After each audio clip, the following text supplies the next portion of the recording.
10 heures du matin. The doors open at 10 o'clock to let the visitors in.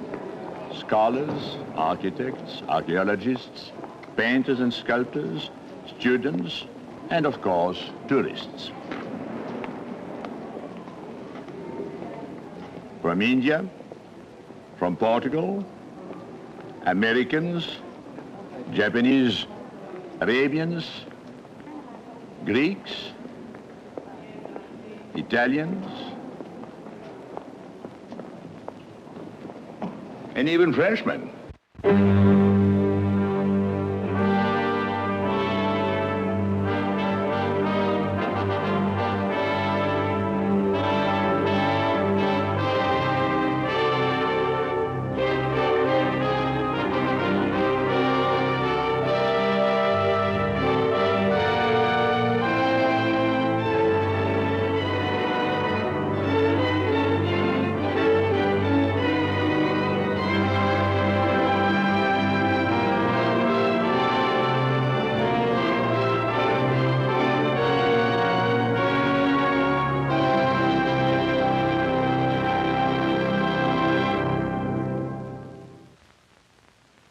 About 2 million people a year come to the Louvre. From the ends of the earth, they come here. Why? For one simple reason, to see the world's greatest collection of art. But a Frenchman comes here for 2 reasons. To see the art, of course, but also because every Frenchman has a passion for the Louvre. That is, for the building itself. He loves to walk on the same floors where 50 kings and queens of France have walked. Great artists and emperors have lived in the Louvre, revolutionaries and princes, poets and priests, even a pope. All have lived in this building, have died here in great regal beds, or been killed here with their boots on. On your first visit to the Louvre, I would suggest you come with a Frenchman. He will show you that even on the roof, there is a chronicle of French history.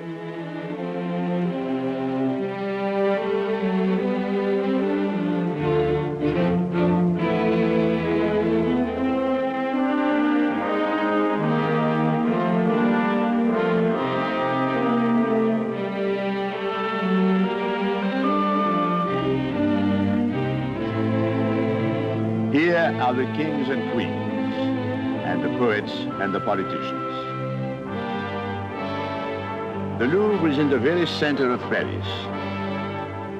The great landmarks of the city spread in a perfect circle around us. The Sacré-Cœur, on top of Montmartre, the Cathedral of Notre-Dame, the Opera, the Eiffel Tower.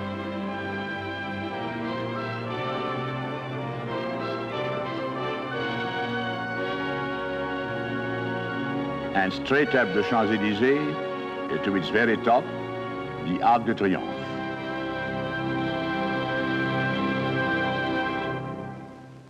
The Louvre has always been in the center of Paris. That is to say, it has been the heart of Paris for almost 800 years. Here is Paris today, and here is the Louvre. Here is Paris 200 years ago. There is the Louvre. Paris before the discovery of America. And this is the Louvre. Paris 600 years ago. And this is the Louvre.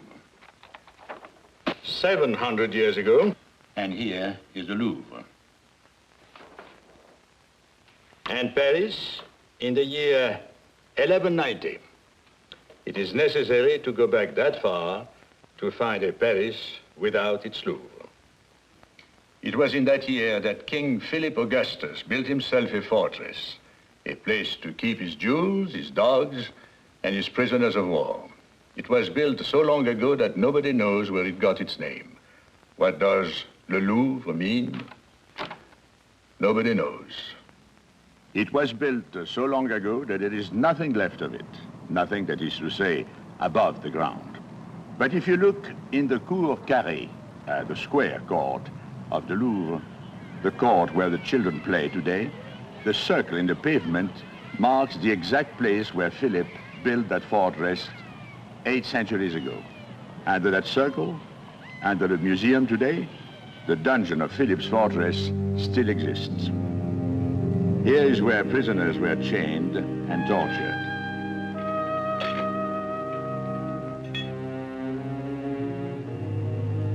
It is possible lepers were kept here, and the word Louvre may come from the old French word for leper. And here, possibly, Philip kept dogs to hunt wolves. Such a kennel was called a louveterie.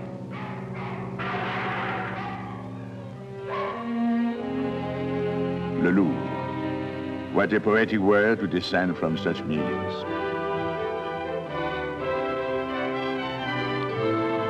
The kings who followed Philip changed his fortress into a palace, which is quite a different thing. For 350 years, they added pretty towers and elaborate rooms as their pleasures became more elaborate, until there came an elaborate king who tore the palace down.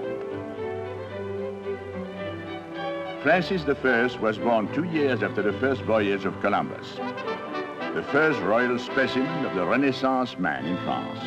Great linguist, great tennis player, lover of hunting, lover of masquerade parties, great lover. But the important fact about this man is that he was a lover of art. He had his portrait painted by none other than Titian, because he had a great admiration for the Italian school of painters. He bought paintings by the most popular contemporary painter in Italy, Raphael, the Holy Family.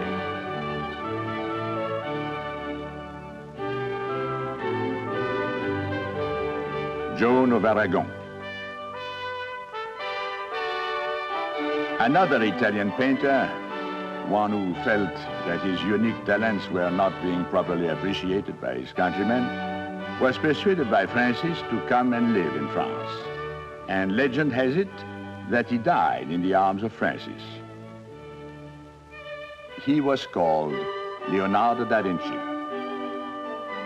After the death of the artist, Francis purchased several paintings from da Vinci's studio. Da Vinci called it the Virgin, the Child, and Saint Anne. What da Vinci called this one, nobody knows.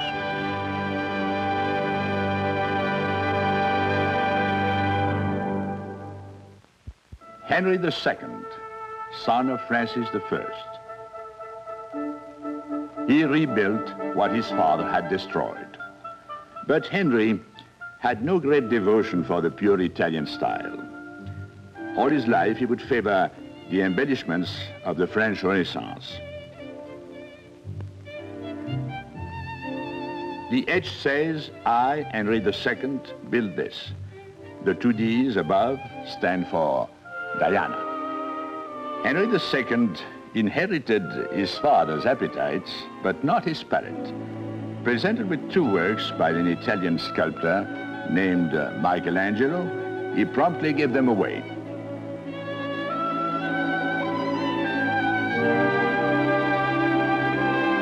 He seemed always to prefer the work of French sculptors, particularly when they carved his favorite subject, Diana,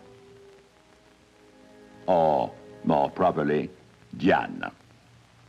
Perhaps Henry did not like Italian art because he was married to an Italian. He married Catherine de' Medici when he was 14. When Henry was 17, he met a French noblewoman, Diane de Poitiers. She was in her 30s and a widow. For the next 20 years, until his death, under Catherine's eyes, in her presence, Henry and Diane were inseparable. His mistress raised 1 child for him, his wife 10.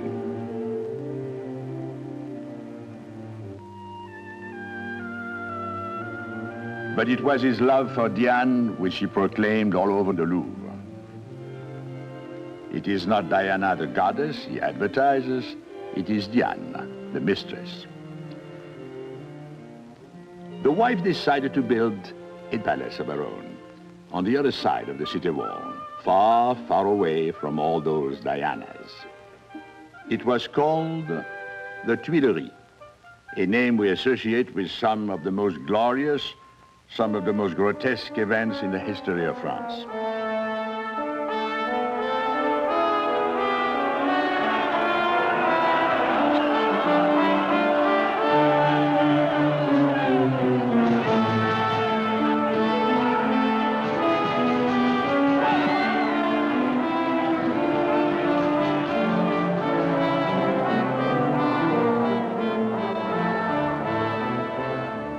Here is where much of the St. Bartholomew's Day massacre of the Huguenots took place, in the courtyard of the Louvre, in the garden of the Tuileries. It was Catherine's wish to join the two palaces with one incredibly long gallery. Death denied her a dream. It remained for a marvelous son-in-law to make it come true. Henry IV, king, soldier, diplomat, builder. During his reign, it took 13 years to build the most spectacular segment of the Louvre, the Grand Gallery, 950 feet of splendid passageway. It was so big, Henry sometimes had it filled with trees and birds and dogs. And then he hunted the fox, in here, on horseback, for the amusement of his young son.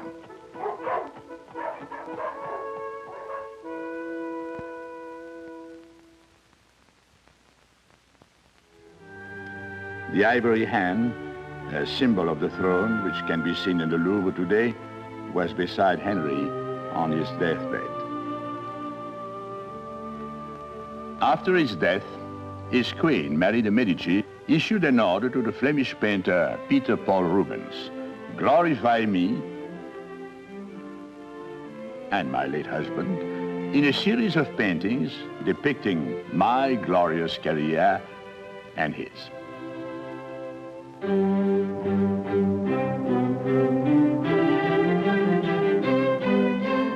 One of the most dazzling and ingenious achievements in the whole history of art, to make a dull woman's dull life seem exciting. He put her everywhere in the company of gods and heroes and saints, all paying homage to Marie de Medici. There are 21 giant paintings. It took Rubens 3 years to paint them all. One of them, Marie did not like, so Rubens painted this one in 3 weeks.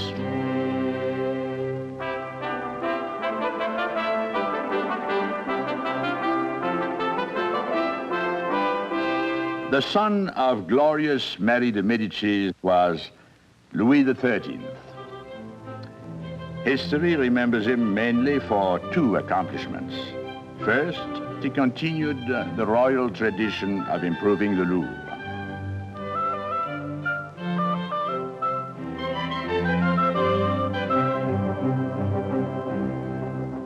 He removed the Great Wall of Paris because the city was bursting at the boundaries. The Louvre in the 17th century was in the center of a growing, uncontrollable Paris. The main sewer of the city was the Seine itself. And in the summertime, when the stink was too much for fastidious royal noses, it was a habit of royalty to retreat to the country. One day, while Louis XIII was on just such a trip to the country, a great thunderstorm came up, and Louis was forced to turn back home, to the Louvre. In those days, royalty traveled with its own furniture. Louis's bed had already been sent ahead. There was no royal bed left in the Louvre, except the bed of his usually neglected wife, Anne of Austria.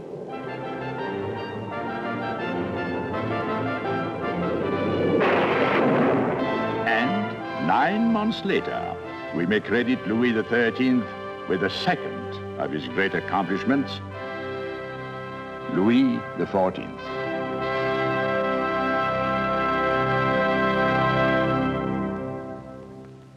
Messieurs, le roi. The Sun King, he was called. He came to the throne when he was 5 years old. He sat there for 72 years, the longest recorded reign in history. He was glorified here as a patron of the arts. To celebrate the birth of his first legitimate son, Louis organized the most splendid festival the Louvre has ever known. And it was held in the courtyard of the Louvre, which to this day is known as Cour du Carrousel.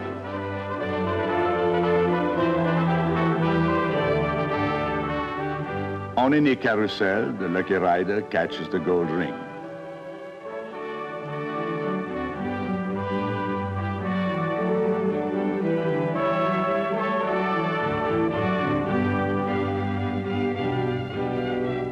And the Sun King himself, with typical show of modesty, appeared in the costume of a mere Roman emperor.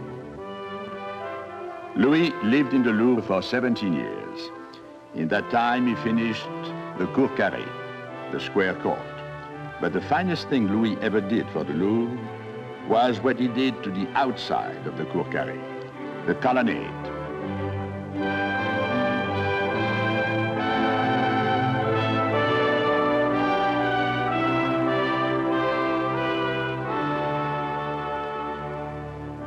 I, Louis, built this. In this room in the Louvre, the room of the Caryatide, Molière first performed this play, The Amorous Doctor, for the king. Ma petite femme. Point. Allons, je te dis. Je n'en ferai rien. Viens. Molière wrote ballets for the king, which were danced in this room.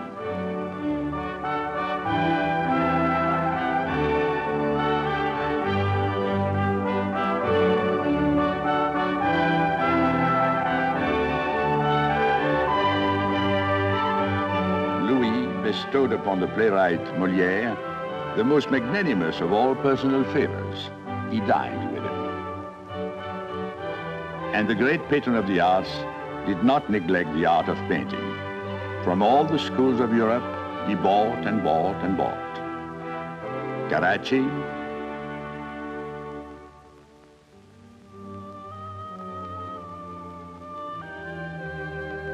Titian,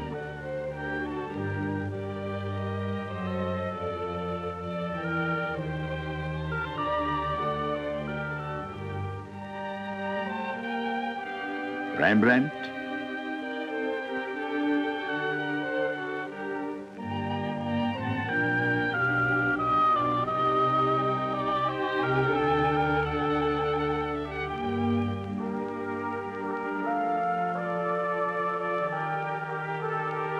Caravaggio,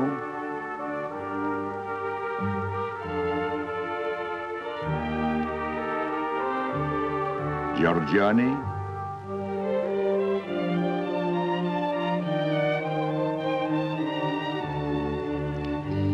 Louis must have admired Van Dyck's portrait of Charles I. Its kingly pose, the thrust of the elbow, the placement of the feet. The same position of the feet, the same elbow appears in Rigaud's portrait of Louis.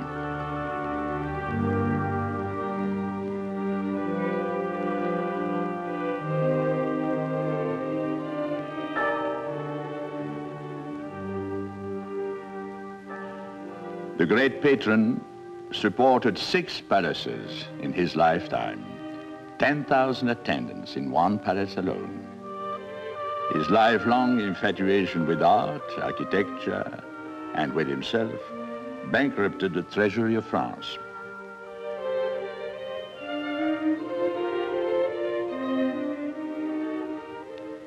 Exactly 76 years and 2 kings after Louis, the deluge. It was here, in the Cour du Carrousel of the Louvre, that the first guillotine of the French Revolution was set up.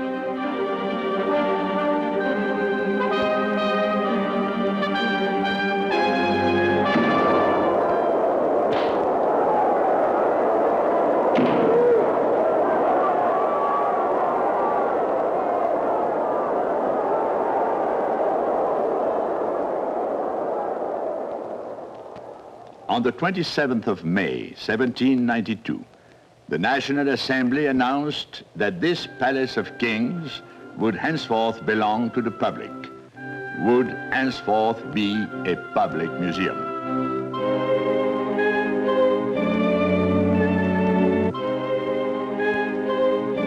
And thus it was for 6 years, until a new landlord moved into the Louvre. David painted him in the Louvre, the only portrait Napoleon ever posed for. Napoleon made additions to the outside of the building.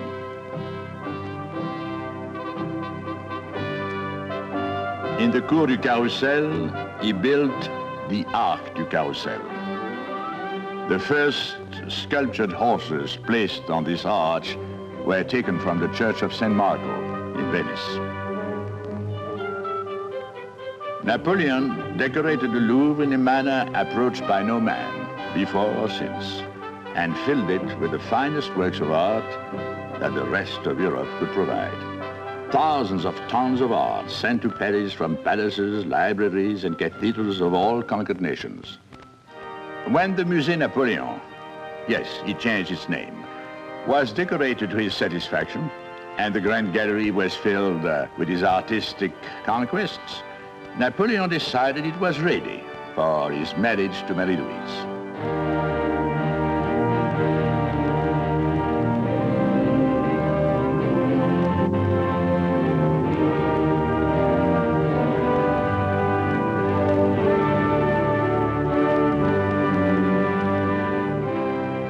The Napoleonic splendor of the Louvre lasted for 12 years.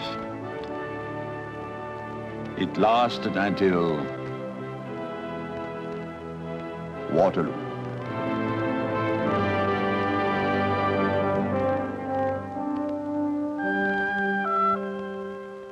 To Napoleon, every work of genius must belong to France. It was a point of view not wholeheartedly shared by the Germans, Italians, Spanish, and Dutch. After Bonaparte's defeat, they came to the Louvre to take back their treasures. It is a tribute to French diplomacy, French tenacity, and French persuasion that many of Napoleon's acquisitions remained in the Louvre. The Virgin and Child of Cimabue, the first painter to give a human look to saints and angels, 700 years ago. The Coronation of the Virgin by Fra Angelico, 500 years old, and its colors as fresh today as the day they were painted. The Visitation by Ghirlandaio.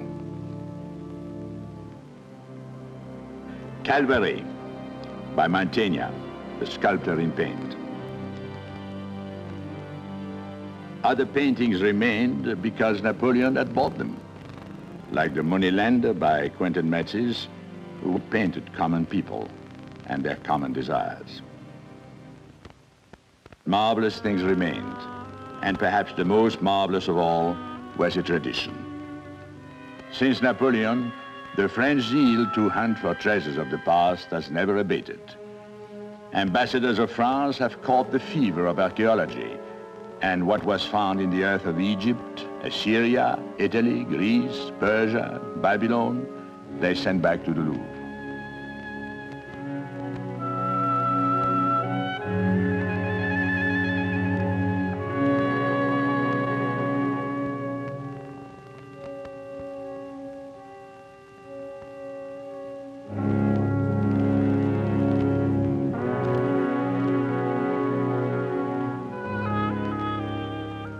This one, from Egypt, is 4,500 years old.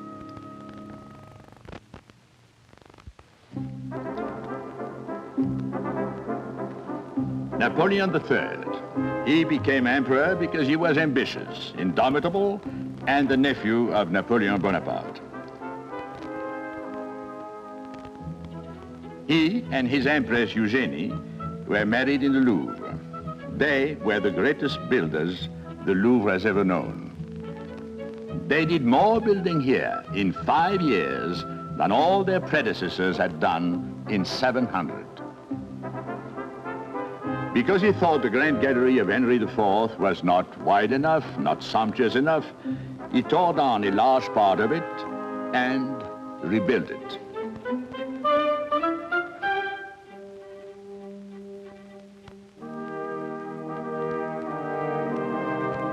It was left to Napoleon III to finally complete the grand design that had been conceived 3 centuries earlier.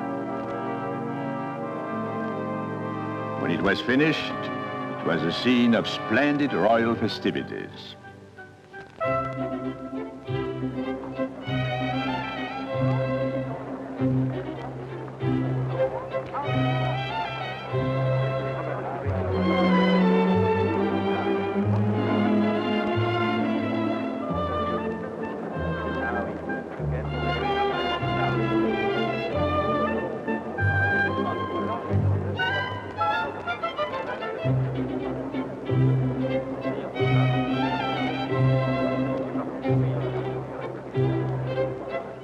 Richness was the keynote of everything built by Napoleon III. Blazing Baroque richness, to show the world how rich was the French nation, the French taste, the French way of life. Richness was the keynote of French fashion, exemplified by the Empress herself.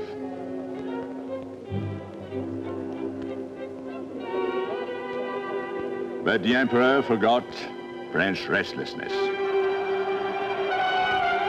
On the 4th of September 1870, the Communards attacked the Louvre. The Empress Eugénie was forced to flee. She had to run the entire length of the Louvre to escape the mob. While she was finding sanctuary, the Tuileries Palace was being consumed in flames.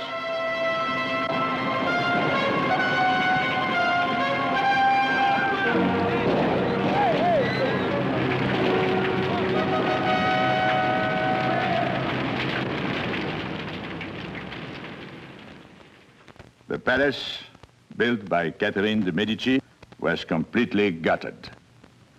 For 12 years, Paris looked on these unsightly stones, while the Chamber of Deputies argued whether to rebuild it or to remove it entirely. It was decided to remove it, so that when the Louvre moved into the 20th century, it would be more of a living part of the city than it had ever been before. Its windows would open on a colossal perspective along a way of glory. Its gardens would become one great park, one great playground, one great parade ground.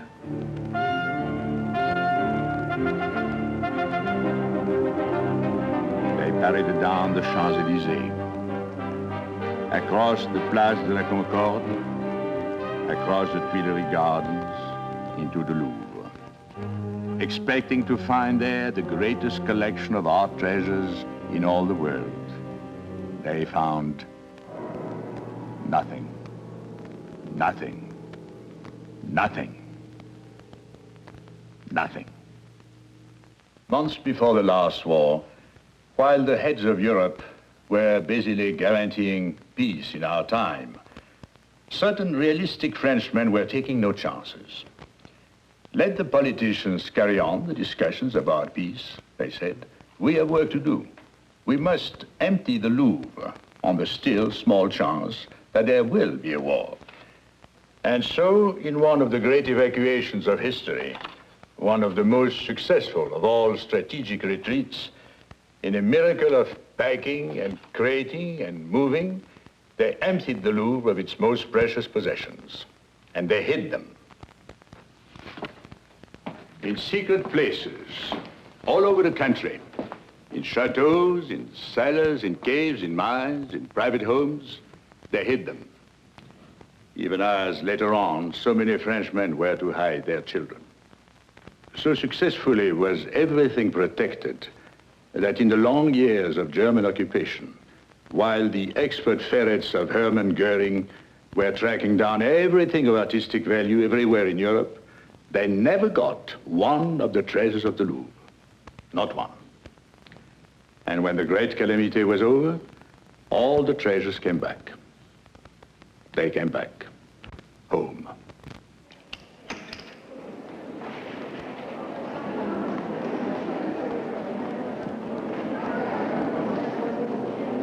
It has been said that the Louvre is a golden prison.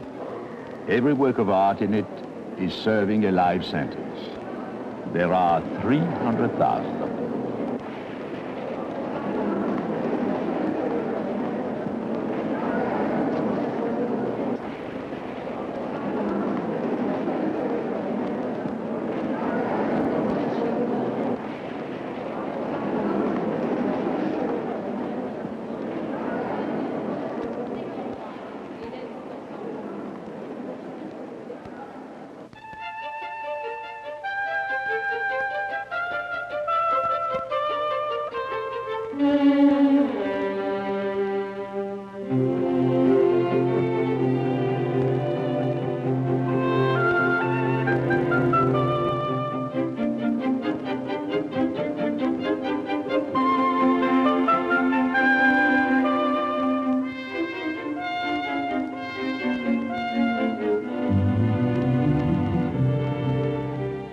Every day at 5 o'clock, the museum guards announce closing time. A custom of the Louvre which goes back a long time. To many visitors, it comes too soon. They must be persuaded to leave.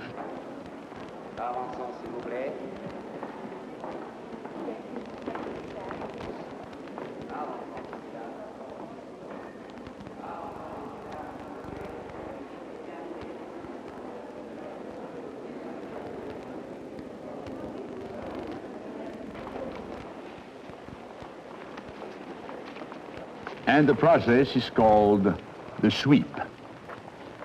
From all the corners of the Louvre, the guards converge, sweeping everything before them. That is to say, everyone, to the main entrance and out.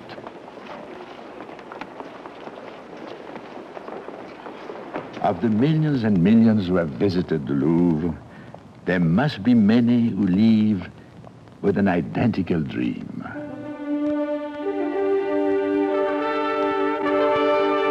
Enter that museum alone, to possess the Louvre all alone, to have all doors open for me alone, to walk where I wish for a few selfish hours.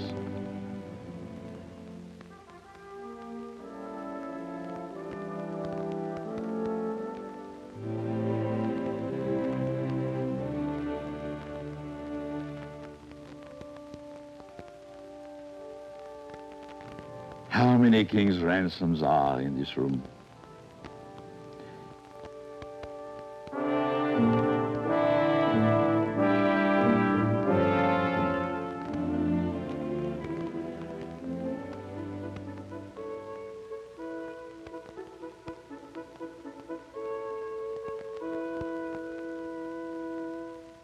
Napoleon fell in love with one of the ladies in this room. For 4 years, he kept her in his bedroom.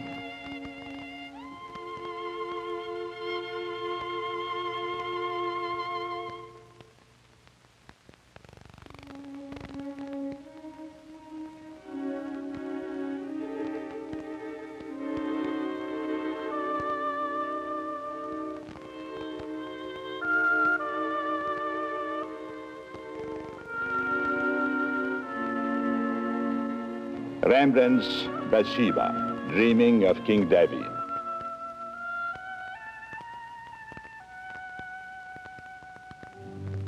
As his own years increased, Rembrandt turned more and more to the Bible with a palette of pure gold.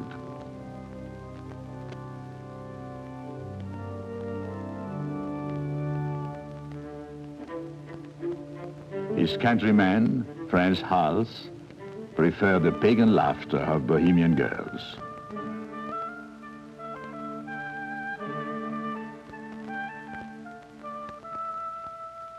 Madame Récamier was very beautiful, very rich, and very spoiled.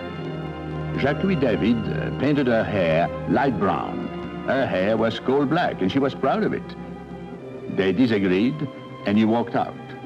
So, except for her face, the painting is unfinished.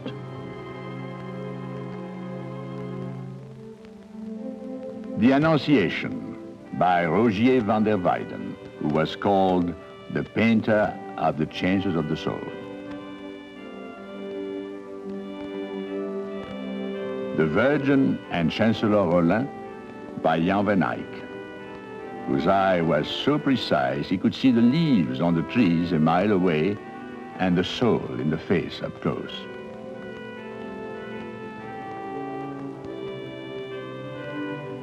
Mother and child, one of the eternal themes of art. Botticelli's,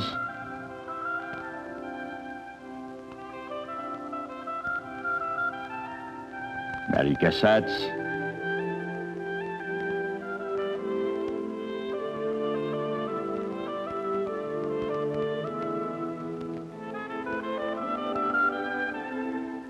Rembrandt's,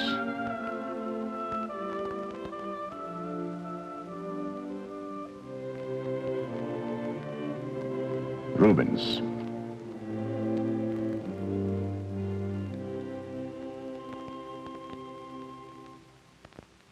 David's. The Spaniards, El Greco, Murillo, Ribera.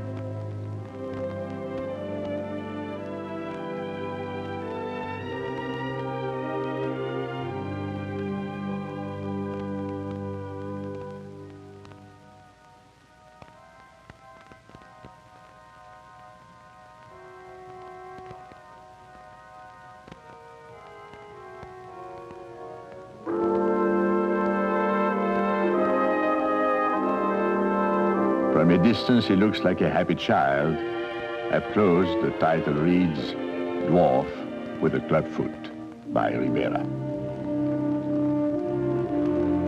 The Frenchman Manet paints a happy child.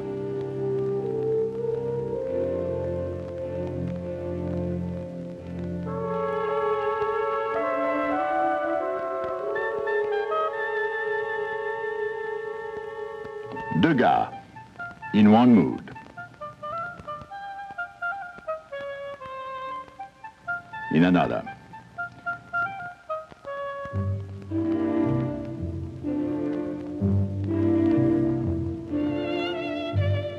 The ballet dancers were painted by Degas in his later years, when he was almost blind.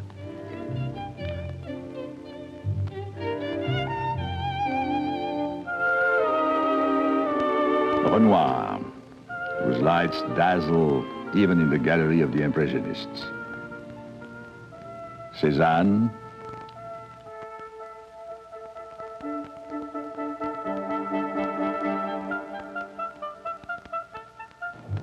Vincent van Gogh,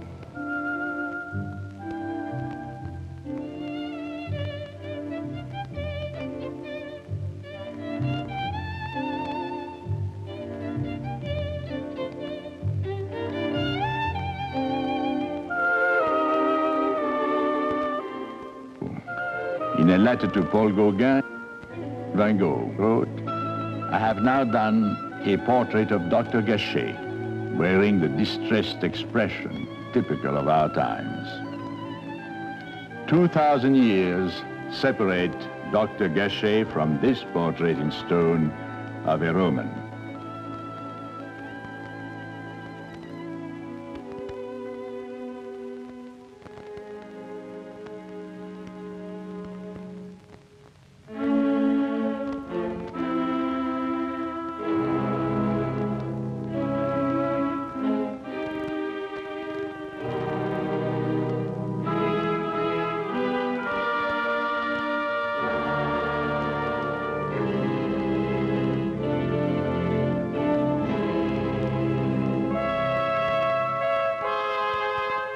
One slave, rebellious, the other resigned, the art of Michelangelo.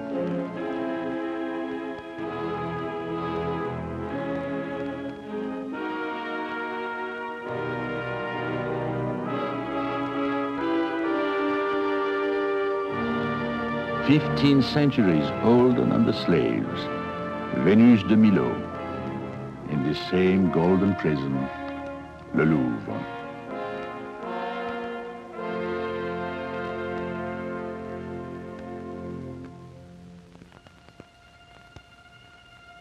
In the final analysis, the greatest work of art of them all is the Louvre itself. So ancient in years, she has never shown her age. The stone is warm as life. Like every work of art, she continues to live, unconquerable, indestructible, immortal.